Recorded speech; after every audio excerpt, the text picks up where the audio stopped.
Hola, bienvenidos a todos y todas a este CPU de la UNA en la modalidad virtual para la carrera de Artes Audiovisuales. Mi nombre es Agustina Risucci y soy una de las profesoras de este curso de ingreso. Bueno, en el día de hoy vamos a estar hablando de el guión. Para eso tomamos el texto de Sánchez Escalonilla, Estrategias del guión cinematográfico, capítulo 6, el motor de la acción. Bueno, Sánchez Escalonilla lo que se pregunta primero es ¿qué es lo que hace a un buen guión? Dado que pareciera que con una buena idea simplemente no alcanza para tener una buena historia. Ya que hay muchas películas que comparten la misma idea y esto no nos asegura un éxito ni la originalidad de las mismas. Entonces, lo que concluye es que para tener una buena historia, lo que necesitamos es tener un buen desarrollo dramático de la misma. O sea, no solamente saber qué contar, sino además saber cómo contarla. Y entonces lo que va a hacer es recurrir a algunos autores que hablan de las estructuras dramáticas de las obras. Al primero que va a citar es a Aristóteles, que es un filósofo griego que vivió hace más de 2500 años, y como buen filósofo lo que hizo en su momento fue preguntarse por qué algunas historias perduraban en la memoria de la gente o por qué algunas historias le gustaban más a la gente que otras. Y al analizar y estudiar esas obras, descubrió que había ciertas cosas que se reiteraban. Y así es como propone la estructura en 3 actos. A estos 3 actos Aristóteles le va a llamar exposición, peripecia y catástrofe. En la exposición lo que va a suceder es que se va a presentar al personaje, ¿sí?, su contexto, su historia y además la problemática de la cual se va a estar hablando. Además de separar en 3 actos, Aristóteles lo que dice que estos 3 actos deben estar delimitados, deben tener un límite muy claro, ¿sí? El 1 del 2 y el 2 del 3. Y entonces, bueno, en este primer acto, reitero, en la exposición se presenta el personaje y su contexto. Y además la problemática de la que va a tratar esta historia. En la peripecia, que es la parte del desarrollo, lo que va a suceder es que este personaje va a tener que ir sorteando diferentes situaciones, diferentes obstáculos, antagonistas, bueno, lo que vaya sucediendo, hasta que desencadene en la catástrofe, ¿sí? Va a suceder algo que va a dar paso a concluir esta historia, ya sea porque se va a resolver de alguna manera la problemática planteada inicialmente, ¿sí? Entonces es exposición, peripecia y catástrofe. Son los 3 actos que por ahí nosotros en la contemporaneidad las conocemos como inicio, desarrollo y desenlace o presentación, desarrollo y desenlace.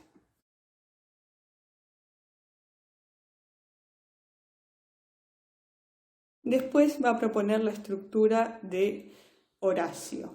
Horacio era un poeta romano que vivió 3 siglos después que Aristóteles y él propone una estructura en 5 actos. No es que refuta la estructura de Aristóteles, sino más bien es que se basa en ella y la complejiza un poco. ¿Por qué? Porque lo que hace es como subdividir la exposición y la catástrofe en 2, ¿sí? Vamos a explicar. Él va a dividir estos 5 actos en prólogo, prótasis, epístasis, catástasis y catástrofe. El prólogo es cuando se presentan los antecedentes de la trama, ¿sí? Se presenta el personaje y se presenta su contexto. La prótasis es cuando se presenta el problema, la problemática que se va a trabajar en sí, en el relato, ¿sí? Lo que va a tratar, de qué va a tratar este relato. La epístasis es el desarrollo, es la gran fase del desarrollo en donde van a ir sucediendo diferentes cosas al protagonista, hasta que en la catástasis, que es el punto más álgido, el clímax de la historia, va a dar paso a la catástrofe, que es cuando se resuelve esta problemática planteada inicialmente.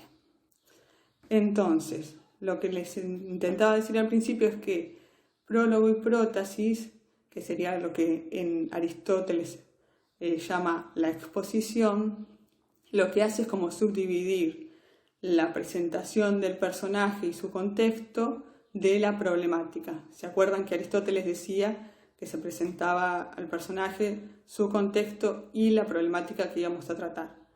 Lo que hace Horacio es como hacer una división. Cuando se presenta la problemática, él considera que ahí podemos hacer una subdivisión y lo denomina prótasis. Lo mismo al final, en la catástrofe, Horacio la subdivide en catástasis y catástrofe. Lo que va a hacer es detallar en la catástasis este momento de clímax, de punto álgido, en donde se va a definir y se va a resolver, para bien o para mal, en la catástrofe.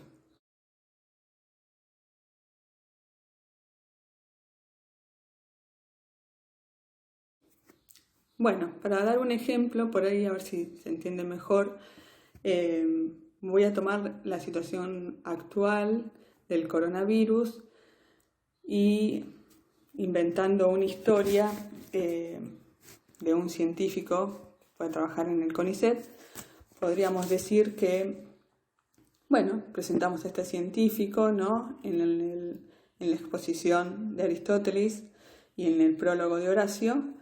Presentamos a este científico, lo mostramos que vive con su familia en un departamento en la ciudad de La Plata. En la prótasis de Horacio, y dentro, siguiendo la exposición de Aristóteles, podríamos decir que una noche mirando las noticias, la familia se entera de la aparición del coronavirus. Esto va a movilizar a nuestro científico a intentar encontrar la cura, la vacuna, para combatir esta pandemia, este flagelo. Ahí ya pasaríamos al segundo acto, que es la peripecia en Aristóteles y la epítasis en Horacio. Nuestro científico va a estar haciendo diferentes pruebas y va a tener que ir sorteando diferentes obstáculos para intentar conseguir esta vacuna o esta cura contra el coronavirus. Cuando finalmente logre encontrar la solución, la vacuna o el medicamento que cure esta enfermedad, va a ser cuando aparezca la catástasis, que seguramente es el momento en que por ahí el científico está a punto de abandonar todo porque no encuentra la manera, y cuando ya está a punto de dejar todo, descubre cuál es la clave para la cura. Y la catástrofe sería, supongamos que si bien logra encontrar la cura para toda la humanidad, no logra salvar a su propia familia o a su esposa, a alguien de su familia, algún miembro de su familia. Eso sería la catástrofe. Catástasis y catástrofe en Horacio y catástrofe en Aristóteles. Bueno, espero que haya sido claro el ejemplo.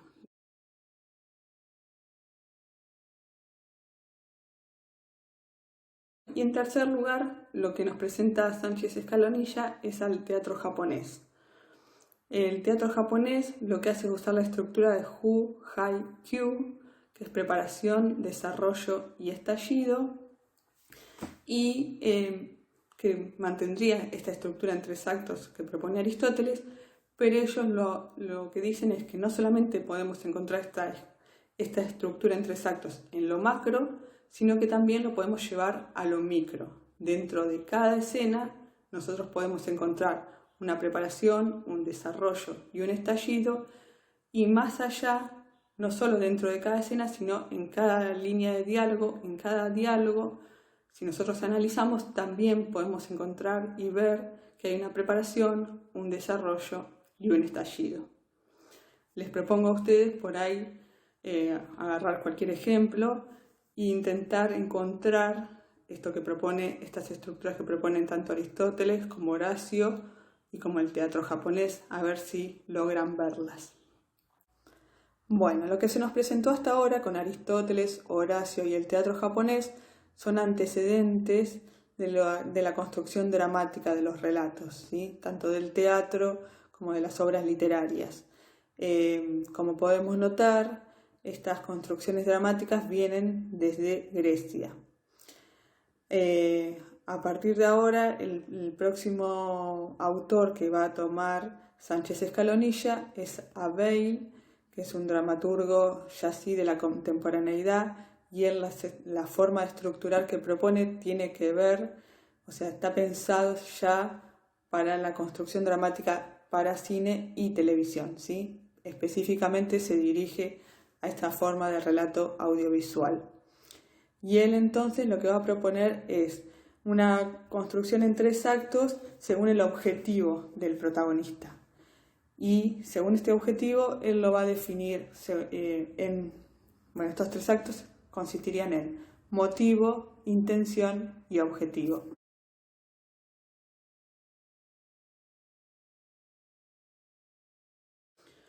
El motivo va a ser lo que movilice a nuestro personaje, al protagonista, a actuar, aquello que lo lleve a actuar, a lo que lo lleve a ponerse en marcha, ¿sí?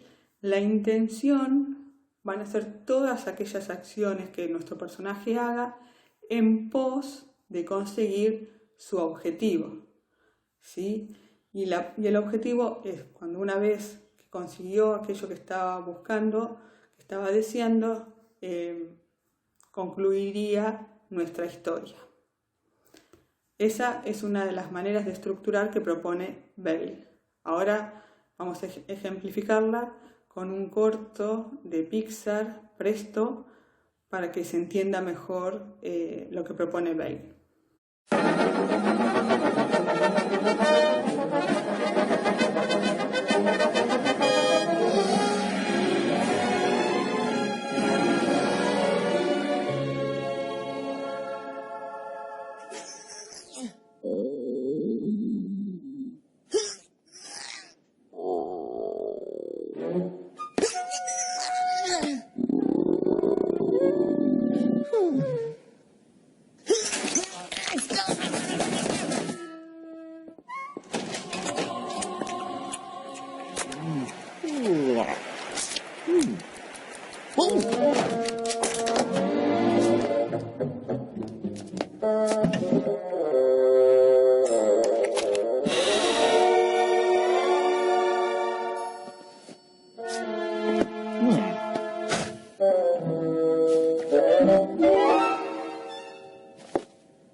Bueno, en este corto podemos ver claramente que lo que mueve al conejo a actuar es el hambre que siente, ¿no? En las tripas, ese ruido que hay en las tripas, ese hambre que tiene, esa necesidad fisiológica que posee el conejo, lo mueve a actuar.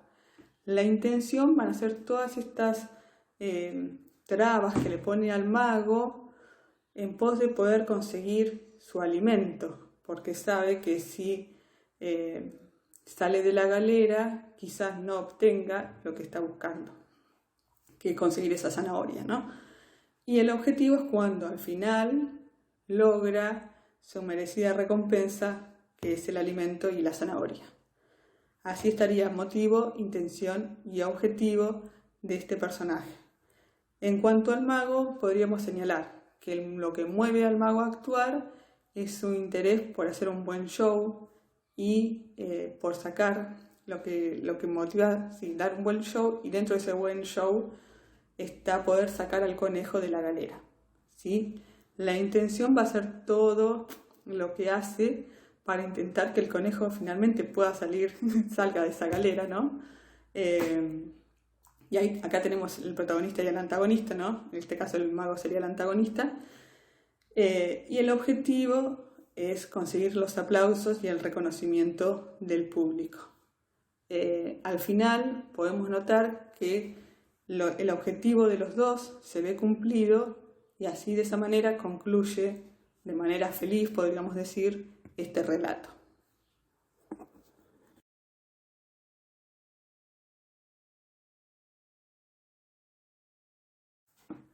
También otro ejemplo que podría señalar es en la película Secretos y Mentiras de Mac Leigh, que les propuse mirar.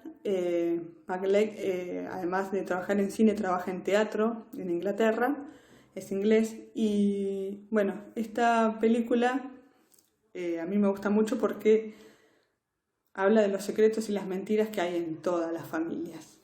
En esta en particular nos cuenta la historia de Hortense, que es una joven negra que ha sido adoptada, y la historia comienza cuando ella está en el entierro de sus padres adoptivos. Luego del cual, hablando con una amiga, le cuenta que había prometido a su madre no buscar a sus padres biológicos mientras ellos estuvieran vivos, pero ahora se encuentra con una necesidad imperiosa de saber quiénes son sus padres biológicos. Para eso sería el motivo, ¿no?, de Hortense, lo que la mueve a actuar, y se inicia la historia. Para eso, las intenciones que va a hacer son ir al registro de adoptantes, averiguar, conseguir los papeles de la persona que la dio en adopción, contactarse con su madre biológica, conseguir que se reúna con ella.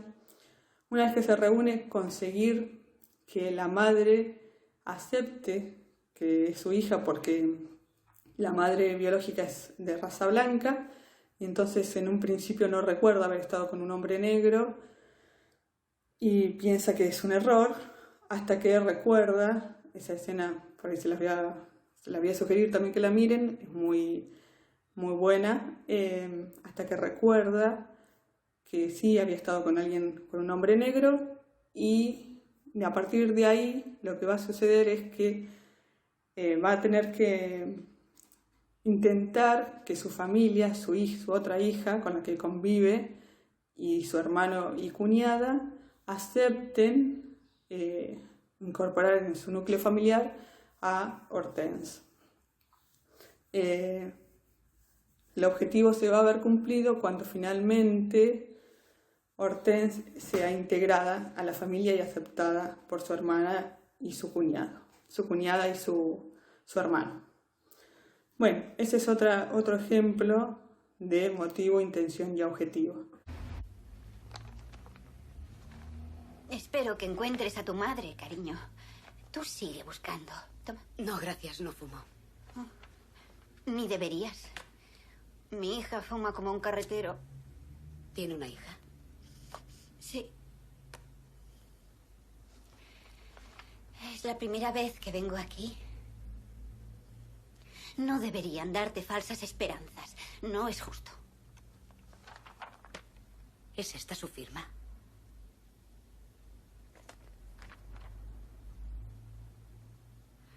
Esto es una estupidez. No puedo entenderlo. Es que no puedo ser tu madre, ¿a que no? ¿Por qué? Bueno, mírame. ¿Qué?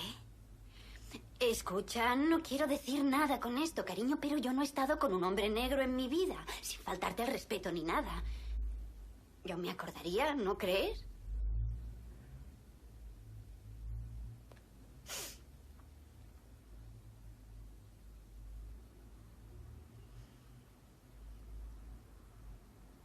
Oh, maldita sea.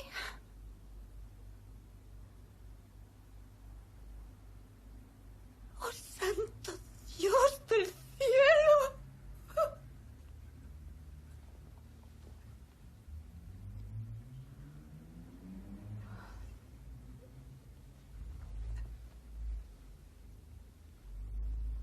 Lo siento, cariño.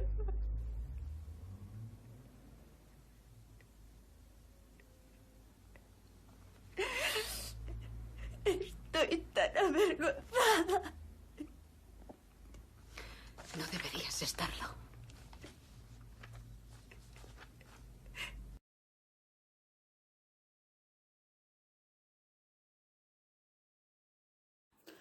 La otra forma de estructurar el relato que propone Bale son las 4 fases de la acción, ¿sí?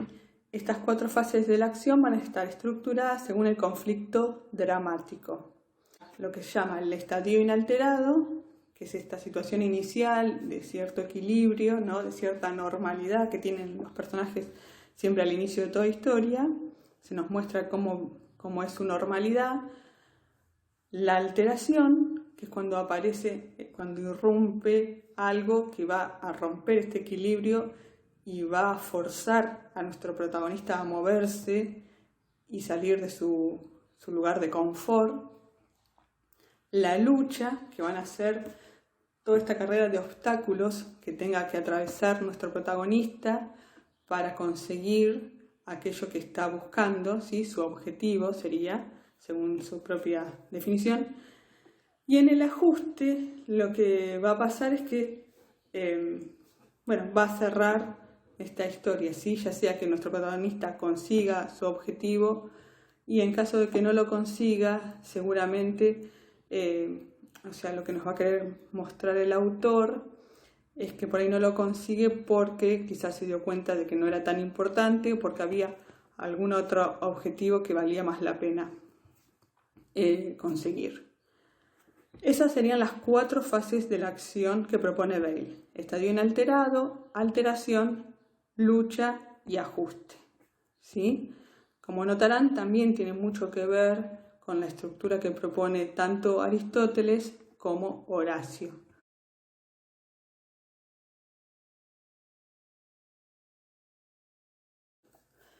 Por último, lo que señala es que hay 3 tipos de dificultades del conflicto dramático, ¿sí? Que se presentan básicamente en la etapa de la lucha, que son los obstáculos, que son de carácter accidental, ¿sí? Ya sea por cuestiones climáticas, por cuestiones del tráfico, cuestiones accidentales, ¿sí? Que no dependen del protagonista, sino más bien del entorno o del clima. Están, por otro lado, las contraintenciones, que son las trabas que le va a poner el antagonista, ¿sí? Ya sea porque persigan el mismo objetivo o porque tengan objetivos diversos. Como en el caso de Presto, vemos que el protagonista, el conejo, quería conseguir la zanahoria y como el mago no se lo quiere dar, le va poniendo todas estas trabas, ¿no? Le mete los dedos en el enchufe, le pone la escalera por el sombrero, le saca los trucos de magia, todas estas cuestiones que la idea es que vayan siempre increyendo, son como contraintenciones que le pone otro personaje, el antagonista.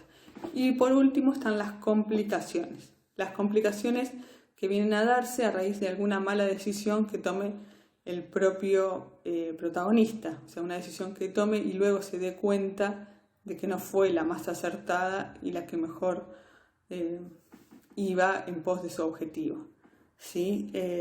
Esos serían los 3 tipos de obstáculos que presenta nuestro conflicto dramático.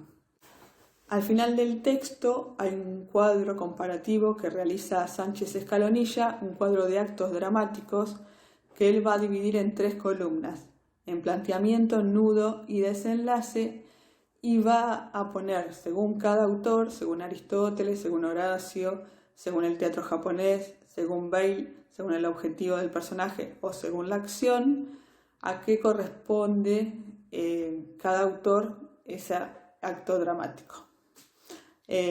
Para que por ahí sea un poco más claro y puedan terminar de entender estas divisiones que cada autor propone.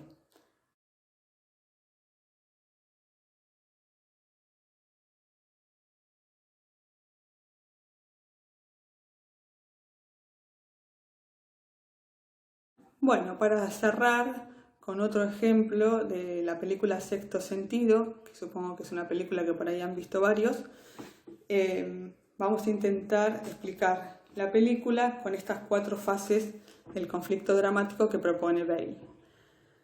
Tomando la película podríamos decir que el estadio inalterado, que siempre se da en general en las películas, el estadio inalterado y la alteración durante los 10 primeros minutos, o sea, este primer acto son los 10 primeros minutos, 10-15 primeros minutos de las películas.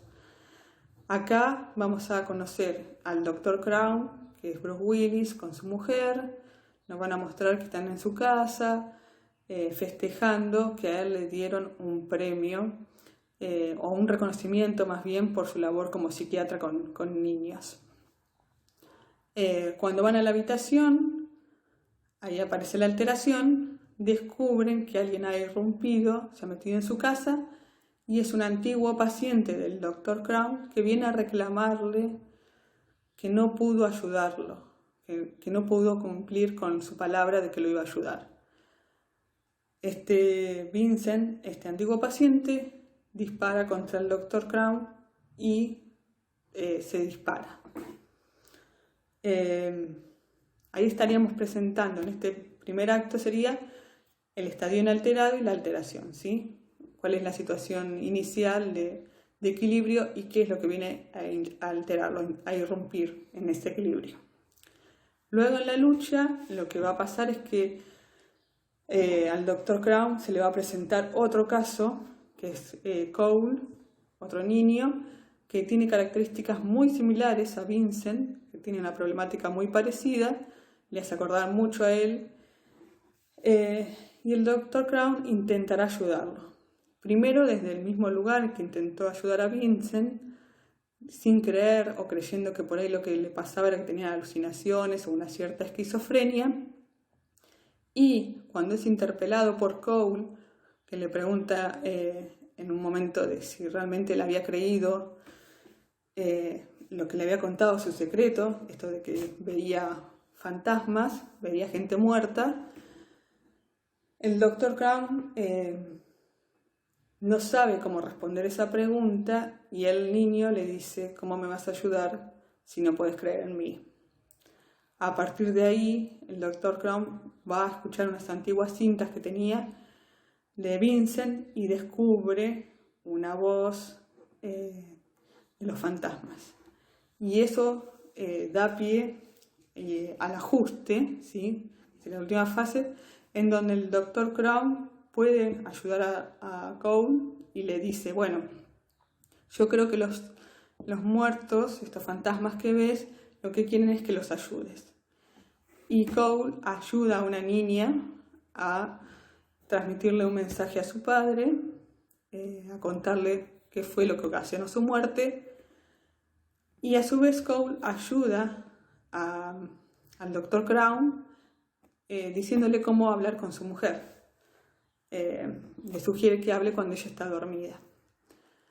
Cuando el Dr. Crown regresa a su casa y habla con su mujer que está dormida, ahí descubre que él también está muerto, que él en realidad es un fantasma. Y de esa manera puede despedirse de su mujer y dejarla ir en paz. O él ir en paz, ¿no? Esta parte, en donde de alguna manera se restablece el equilibrio, ¿no? Él logra despedirse de su mujer, entender lo que estaba pasando y el niño logra enfrentar sus miedos, sería la parte del ajuste. O también sería, bueno, como el tercer acto, ¿no? Así que, bueno, espero haber sido clara con estos ejemplos. De todas maneras, les vuelvo a reiterar que está bueno por ahí tomar estas estructuras y empezar a buscarlas y verlas en las películas que vean, que miren. Recuerden que en general, en los 10 primeros minutos de las películas se da este primer acto. El segundo acto dura entre 60, 90 minutos. Por ahí ahora un poco más porque las películas están siendo un poco más largas. Y el tercer acto son los otros 10, 15 minutos finales, ¿sí? Bueno, también está bueno tener en cuenta estas estructuras a la hora de no de escribir, les diría yo, el guión, pero sí de corregir y de reescribir. Uno puede tomar estas estructuras y ver dentro de lo que uno escribió si más o menos se ajusta la estructura. Si no se ajusta, intentar ver de qué manera resolver eso, porque es una buena manera de que nos asegure que nuestra historia se entienda. Bueno, espero que les haya servido. Éxito en la escritura de sus guiones y éxito en el curso de ingreso y en la carrera.